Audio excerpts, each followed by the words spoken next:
প্রীতি ও শুভেচ্ছা নেবেন। আপনারা জানেন বাংলাদেশে ১৬ই ডিসেম্বর আমাদের মহান বিজয় দিবস।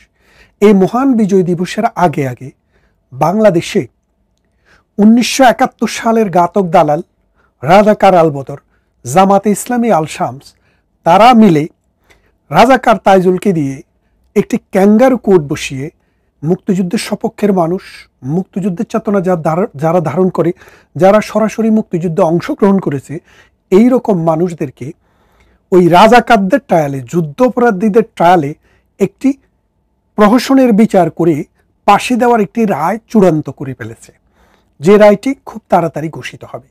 আমরা এটিকে মনে করি একটি অবৈধ আদালত, এখতিয়ার বহির্ভূত কর্মকাণ্ড এই আদালতে করা হচ্ছে এবং সমস্ত বায়াসড, পলিটিক্যাল মোটিভেটেড, রাজনৈতিক প্রতিহিংসা চরিতার্থ করার জন্যই কিন্তু এই বিচারটি করা হচ্ছে। কার বিরুদ্ধে? কামাল ভাই, যিনি আমাদের স্বরাষ্ট্রমন্ত্রী ছিলেন এবং বাংলাদেশের মহান মুক্তিযুদ্ধের একজন মুক্তিযোদ্ধা ছিলেন। আরেকজন হচ্ছেন বাংলাদেশের গণপ্রজাতন্ত্রী বাংলাদেশের এখনো যিনি প্রধানমন্ত্রী by virtue of constitution, Sheikh Hasina. এবং তাদের বিরুদ্ধে যে অভিযোগটি আনা হয়েছে সেটি কেন অবৈধ, সেটি কেন এই আইনে চলে না, তার একটু ব্রিফ হিস্ট্রি আপনাকে বলতে চাই, আপনাদের সামনে তুলে ধরতে চাই। বিষয়টা হচ্ছে, দেখেন, ১৯৭১ সালে ২৬শে মার্চ যখন বাংলাদেশের স্বাধীনতা যুদ্ধ শুরু হয়, ১৯৭১ সালের ১৬ই ডিসেম্বর পর্যন্ত এই যুদ্ধটি এই বাংলার জমিনে ছিল। এই জমিনে যারা যুদ্ধ করেছে তারা ছিল দুইটি পক্ষ। একটি ছিল বাংলাদেশের মুক্তিযুদ্ধ আপামর জনসাধারণ, আরেকটি পক্ষ ছিল ১৯৭১ সালের পাকিস্তান হানাদার বাহিনী। এই পাকিস্তান হানাদার বাহিনীরা যখন আমাদের এই ল্যান্ডটিকে অকুপাই করে মানুষকে হত্যা করছিল, তখন এই পাকিস্তানের কিছু কুলাঙ্গার সন্তান এই পাকিস্তানিদের কোলাবোরেটর অর্থাৎ দালাল হিসেবে কাজ করেছে, যেটা আমাদের মুক্তিযুদ্ধের যে সনদ, আমাদের যে বাংলাদেশে মুক্তিযোদ্ধা কারা, সেখানেও বলা আছে কারা কারা মুক্তিযোদ্ধা, এবং মুক্তিযোদ্ধার সংজ্ঞা দিতে গিয়ে বলেছে যারা পাকিস্তানি আর্মি, রাজাকার, আলবদর, আল শামস, শান্তি কমিটি, জামাতে ইসলামী, নেজামে ইসলামী এবং মুসলিম লীগের বিরুদ্ধে যুদ্ধ করেছে। অর্থাৎ এই সংগঠনগুলো ১৯৭১ সালে মহান মুক্তিযুদ্ধে পাকিস্তানিদের সহযোগিতা করেছিল এবং পাকিস্তানিদের সহযোগিতা করার পরে ১৯৭১ সালের ১৬ই ডিসেম্বরে আমরা যখন আমাদের বন্ধুরাষ্ট্র ভারতের সহযোগিতায় মুক্তিযোদ্ধাদের প্রাণপণ চেষ্টায় যখন আমরা সফলতা অর্জন করে ৯৩,০০০ সৈনিক নিয়ে যখন আমাদের সোহরাওয়ার্দী উদ্যানে পাকিস্তানের সেনাপ্রধান একে নিয়াজি আত্মসমর্পণের মাধ্যমে আমরা স্বাধীনতা পাই, তখন আমাদের এই দেশটি একটি নতুন যাত্রা শুরু করে। ১৯৭২ সালের ৪ নভেম্বর আমরা একটি কনস্টিটিউশন পাই, অর্থাৎ ৩০ লক্ষ শহীদের আত্মত্যাগ, ২.৫ লক্ষ নারীর সম্ভ্রম, ১ কোটি মানুষের দেশান্তরিত হওয়া এবং লক্ষ লক্ষ মানুষের দুঃখ কষ্ট এবং যাতনাকে সম্বল করে আমরা আমাদের এই সংবিধানটি তৈরি করি। এই সংবিধানটি তৈরি যখন ৭২ সালের ৪ নভেম্বর হয়, তার কিছুদিন পরেই ৭৩ সালে বাংলাদেশে আমাদের একটি আইন হয়, যে আইনটির নাম হচ্ছে ICT, international crimes tribunal act. এটার পিছনে আরেকটু ইতিহাস আছে। প্রথমে করা হয়েছিল একটি দালাল আইন। দালাল আইনটা করা হয়েছিল এই বাংলাদেশে এই দালালদের বিচার করার জন্য, এবং চিকন আলী নামে একজনের বিচারও হয়েছিল কুষ্টিয়ার এক চিকন আলী নামে এক ভদ্রলোকের। তাকে জিয়াউর রহমান সরকার ক্ষমতা আসার পরে ছেড়ে দেওয়া হয়। এখন দালাল আইনটিকে যখন করা হয়, তখন বঙ্গবন্ধু আবার একটি কাজ করেছেন, যে একটি সাধারণ ক্ষমা ঘোষণা করেছেন, অর্থাৎ নিরীহ অসহায় মানুষ যারা নানাভাবে মোটিভেটেড হইয়া নানান কারণে পাকিস্তানকে সমর্থন করেছে, এটা তো পাকিস্তান রাষ্ট্র ছিল, তখন বঙ্গবন্ধু চিন্তা করলেন সব মানুষকে এক জায়গায় নিয়ে আসতে গেলে আমাদেরকে কিছু ছাড় দিতে হবে। তখন এই সাধারণভাবে যারা বাংলাদেশের বিরোধিতা করেছে বা পাকিস্তানের পক্ষ করেছে তাদেরকে ক্ষমা করে দেওয়া হয়, এবং সেখানে বলা হয় তবে যারা সুনির্দিষ্টভাবে নেতৃত্ব দিয়েছে, এই সব রাজাকারদেরকে দিয়ে কাজ করিয়েছে, সেই সব মানুষ অগ্নিসংযোগ, ধর্ষণ, হত্যা, লুণ্ঠন, ধর্মান্তরিতকরণ এবং মানুষকে দেশান্তরিতকরণের সাথে যারা সরাসরি জড়িত ছিল তাদেরকে ক্ষমা করা হয়নি। এখানে বলা হয়েছিল একটা সিমলা চুক্তি হয়েছিল, জানেন আপনারা, ভারত, বাংলাদেশ এবং পাকিস্তান তিনটা পক্ষ সেখানে হওয়ার কথা ছিল, কিন্তু মূলত চুক্তিটি হয় পাকিস্তান এবং ভারতের মধ্যে। সেই সিমলা চুক্তিতে বলা হয়েছিল যে পাকিস্তানের যেই সব সেনা সদস্য বাংলাদেশের যুদ্ধ অপরাধের সাথে জড়িত ছিল, পাকিস্তান সরকার সেটার বিচার করবে। হামদুর রহমান নামে একটি কমিশনও করা হয়, সেইখানে অন্তত 34 জনকে যুদ্ধাপরাধী হিসেবে নিশ্চিত করা হয়।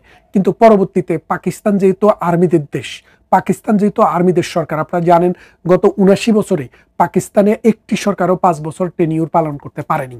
যার কারণ হচ্ছে পাকিস্তানের সরকার থাকে দুইটি, একটি হচ্ছে আর্মি সরকার, আরেকটি হচ্ছে জনগণের সরকার। এই জনগণের সরকার কখনো কখনো জীবিত থাকে, আবার কখনো কোনো আর্মি সেটাকে গিলে ফেলে। যার কারণে পাকিস্তানের সরকার কখনো সেই যুদ্ধাপরাধীদের বিচার করেনি, এবং পলিটিক্যাল নেতারাও বাংলাদেশের জন্য, যারা বাংলাদেশের বিরুদ্ধে যুদ্ধ করে হত্যা, নির্যাতন, দর্শন করেছে, তাদেরকে মানে বিচার করতে আগ্রহী ছিল না। যার কারণে পাকিস্তান বিচার করেনি। কিন্তু আমার বাংলাদেশ, আমাদের সেই সক্ষমতা ছিল না পাকিস্তান থেকে এনে বিচার করার। কিন্তু আমাদের দেশে যারা ওই সংজ্ঞায় পড়ে 73-এর এই অ্যাক্টে, তাদেরকে কিন্তু আমরা বিচার করার চেষ্টা করেছি। বঙ্গবন্ধুকে হত্যা করার পর সেই বিচারটি থেমে যায়। তারপরে এরশাদের, জিয়াউর রহমানের 6 বছর, এরশাদের 9 বছর, এই হলো 15 বছর। খালেদা জিয়ার আরও 5 বছর, এই হলো 20 বছর। সাত্তারের আরও 1 বছর, এই হলো 21 বছর। মাঝখানে তত্ত্বাবধায়ক সরকারের আরও 1-1.5 বছর, 22-23 বছর এইভাবে চলে যায়। তারপরে 1996 সালে বাংলাদেশ আওয়ামী লীগ যখন ক্ষমতায় আসে, তারা প্রতিশ্রুতি দেয় যে আমরা বঙ্গবন্ধু হত্যা এবং 71-এর ঘাতকদের বিচার, এই দুটি আমরা করব। এবং আপনারা জানেন 93-91 সালে আওয়ামী লীগ ক্ষমতায় আসার পর 92 সালে শহীদ জননী জাহানারা ইমামের নেতৃত্বে, এবং এই আসিফ নজরুল, আজকের যে লুচ্চা আসিফ নজরুল, সেও কিন্তু সেখানে ছিল। আমিও সেদিন কি বলে যে রমনার সেখানে ছিলাম, যে গোলাম আজম ঘাতক দালালদের বিচারের নামে সেখানে একটা জনতার আদালত তৈরি করা হয়। সেই আদালতে এই গোলাম আজমের ফাঁসি রায় জাহানারা ইমাম দিয়েছিল, আপনারা জানেন। তার মানে এখন নয়, আমরা কিন্তু 91 সালের পর থেকেই যুদ্ধাপরাধীদের বিচারের কথা বলে এসেছি। এটা রাজনৈতিক প্রতিহিংসার কোনো ইস্যু না, কারণ 1971 সালে স্বাধীনতা যুদ্ধের পর বাংলাদেশে কিন্তু জামাত কিন্তু নিষিদ্ধ ছিল, অর্থাৎ ধর্মভিত্তিক কোনো রাজনৈতিক দল এই দেশে হবে না। কেননা এই দেশটি অসাম্প্রদায়িক চেতনার উপরে ভিত্তি করে পাকিস্তান ভেঙে হয়েছিল। যার কারণে জামাতকে ভিন্ডিকটিভভাবে বিচার করার জন্য কিন্তু এই আইনটি করা হয়নি। আর জামাতের নেতারা বেশিরভাগই পলাতক ছিলেন পাকিস্তানে। পরবর্তীতে যখন বাংলাদেশ আওয়ামী লীগ ক্ষমতায় আসে, 96 সালে বঙ্গবন্ধু হত্যা মামলার বিচার শুরু হয়, এবং 2008 সালে যখন আবার ফিরে আসে, তখন যুদ্ধাপরাধীদের বিচার বাংলাদেশ আওয়ামী লীগ শুরু করে। এই বিচার শুরু করার পর আপনারা জানেন যে বহু কাহিনী হয়ে গেল, শাহবাগ আন্দোলন হলো, একে একে বেশ কজনের মৃত্যুদণ্ড, যাবজ্জীবন কারাদণ্ড হলো, কেউ কেউ মারা গেল, কারো কারো ফাঁসি দেওয়া হলো, কাউকে কাউকে জেল থেকে এই সরকার আসার পরে বের করেও দেওয়া হলো। এখন বিষয়টা হলো, এই 73-এর যে অ্যাক্ট, এই অ্যাক্টটি যখন 73 সালে করা হয়, তখন পার্লামেন্টে 17টা দিন এটা নিয়ে আলোচনা হয়েছে।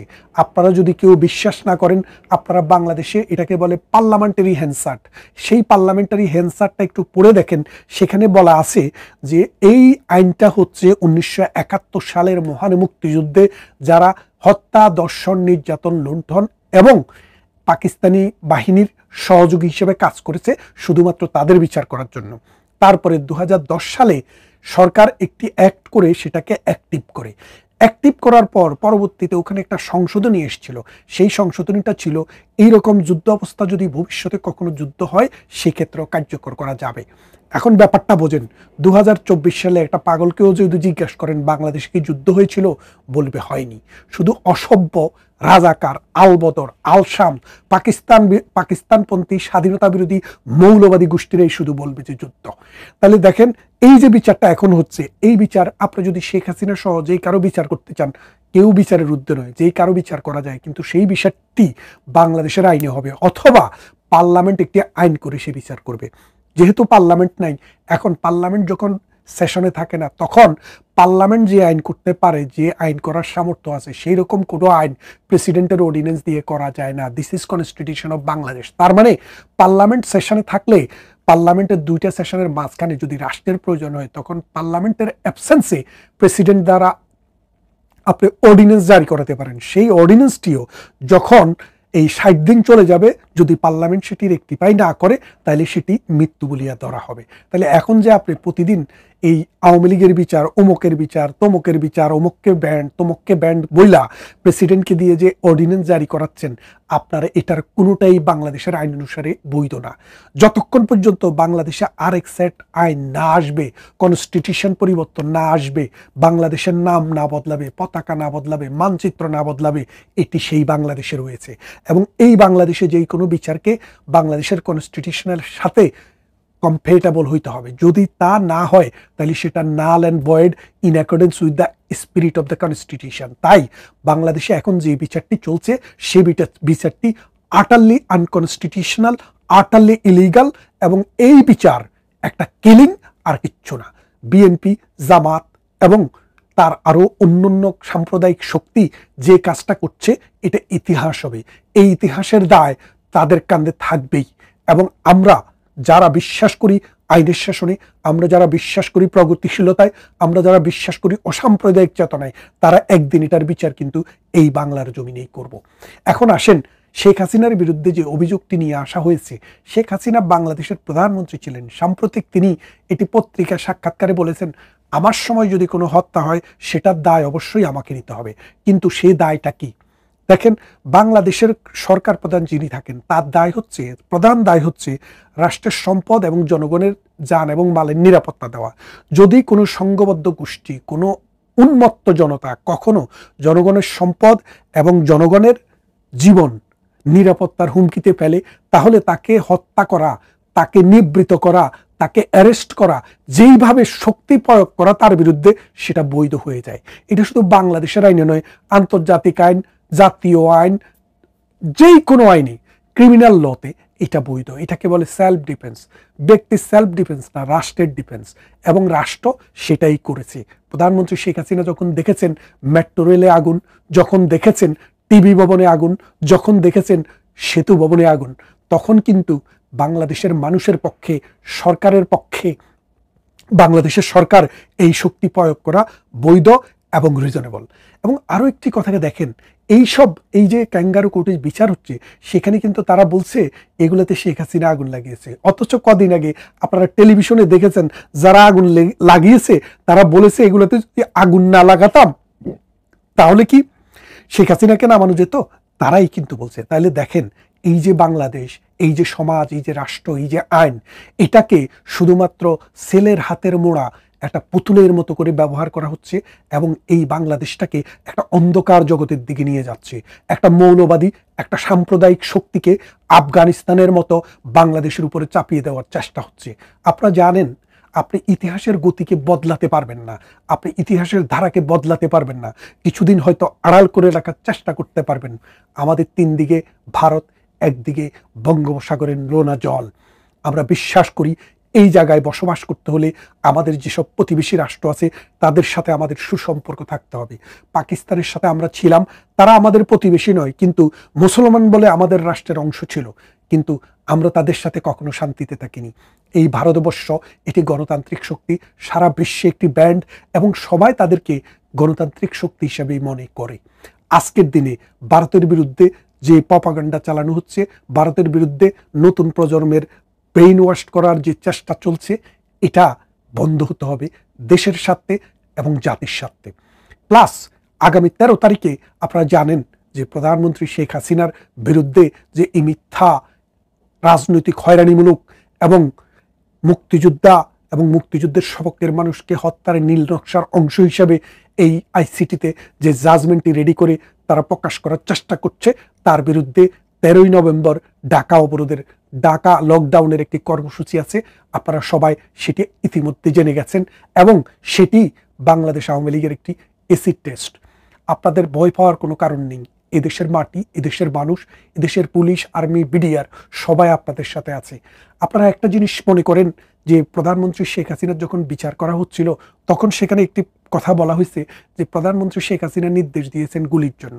আচ্ছা, ডক্টর ইউনূস যে এই 5 জন মানুষকে জায়গায় মেরে ফেললো এবং 17 জন এখনো অসুস্থ অবস্থায় পঙ্গু হয়ে হসপিটালে রয়েছে গোপালগঞ্জে, আর্মি যে হামলা চালিয়েছিল, আর্মি যে গুলি চালিয়েছিল, সেই গুলি চালানোর নির্দেশটা কে দিয়েছিল?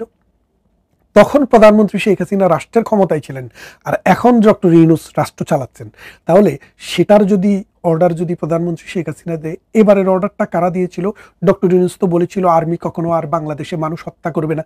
তাহলে এখন এই যে গোপালগঞ্জের মানুষ যাদেরকে হত্যা করা হলো, তারা কি মানুষ নয়? তাদের কি হাত পা নেই? তাদের কি সন্তান নেই, স্ত্রী নেই, পুত্র নেই, কন্যা নেই, মাতা পিতা নেই? তাহলে তাদেরকে হত্যা করার জন্য কেউ না কেউ তো এখানে নির্দেশ দিয়েছিলেন। সে নির্দেশদাতার নামটি আমাদেরকে বলেন।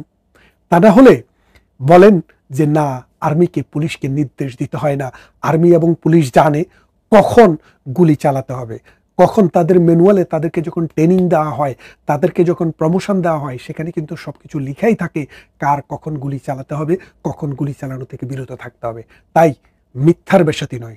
আসুন, বাংলাদেশকে যদি ঐক্য করতে হয়, বাংলাদেশের মানুষকে জীবনকে যদি সুন্দর করতে হয়, সকল শ্রেণী পেশার মানুষ, নারীর মুক্তি, দারিদ্র্য থেকে এই দেশকে বেরিয়ে করে নিয়ে আসতে হয়, তাহলে প্রধানমন্ত্রী শেখ হাসিনা যেভাবে বাংলাদেশটাকে সামনের দিকে নিয়ে যাচ্ছিলেন, যেইভাবে বিশ্বের মডেলে রূপান্তর করেছিলেন, গ্রামকে শহর করে ফেলছিলেন, সেই অবস্থায় আমাদেরকে সেই কথাটি চিন্তা করে আবার সুষ্ঠু রাজনীতিকে বাংলাদেশে ফিরিয়ে আনতে হবে।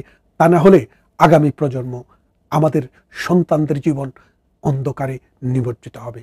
আসুন আমরা এই মিথ্যা আইসিটি ট্রায়ালকে নো বলি এবং আইনের শাসন, সিভিলাইজ মানুষের যে কনসেপ্ট, রুল অফ ল, সেটাকে ইয়েস বলি। ভালো থাকবেন। কথা হবে অন্য কোনো ইস্যুতে, অন্য কোনো দিন।